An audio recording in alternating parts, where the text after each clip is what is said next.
Good afternoon, everybody. For those of you who don't know me, I'm Roger, one of Josh's best friends. I just want to start by thanking everybody who helped make today happen. It was a lot of work for a lot of people to make this a special day for these two. There comes a time in everyone's life when they meet their one true love, their soulmate, the person who's going to love and cherish them for the rest of their life. And that moment came for Josh 16 years ago when he met me. Josh and I have been friends for many years. We've done a lot together. We even work together now, which is pretty cool. We've done everything from riding our motorcycles all across Pennsylvania to riding quads, side-by-sides, snowmobiles, jet skis, you name it, we rode it. And we're riding bulls next week. He didn't know that, but make sure you're ready. So I'll tell you a little story on how me and Josh met. When I first moved here, I was about 13 years old, and there was this really cool truck that used to drive up and down the road. And every time I would hear it coming, I would drag my mom out onto the porch and watch her, or make her watch it as it drove by. And every time she would say the same thing, "Roger, I had already seen this truck." And I would say, "I know, but I'm gonna have a truck just like that someday." And a short time later, I found out that this was Josh's truck. And from that moment on, I had looked up to Josh, not just because he's taller than me, but because he was the coolest guy I knew with my dream truck. He didn't think much of me though. I was a lot younger than him.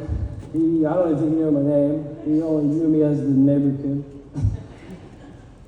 But look where we're at now. But as years passed, we got the opportunity to hang out more and more. And one weekend we got the opportunity to go on a trip to Hatfield and McCoy, riding for a long weekend.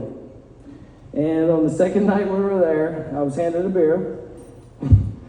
And I was kind of new to the drinking game. But I wanted to be cool like my buddy Josh here, so I decided to play a game of keep up with him. What will I do? But after the 6th or 7th beer, I went over to the cooler to get us 2 more beers. And I wound up head first in the cooler.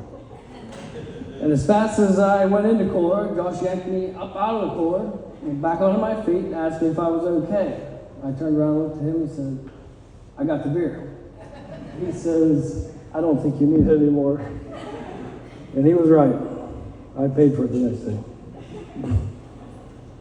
And the moral of this story is do not try to keep up with the Wolanski. Even if you're not new to the game, it's not a good idea. I never win.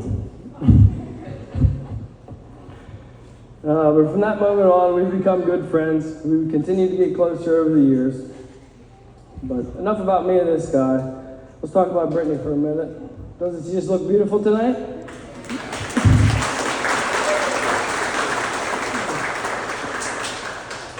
It didn't take me long to realize that these two made a really good team. The amount of things that they have accomplished since I've known them are pretty amazing.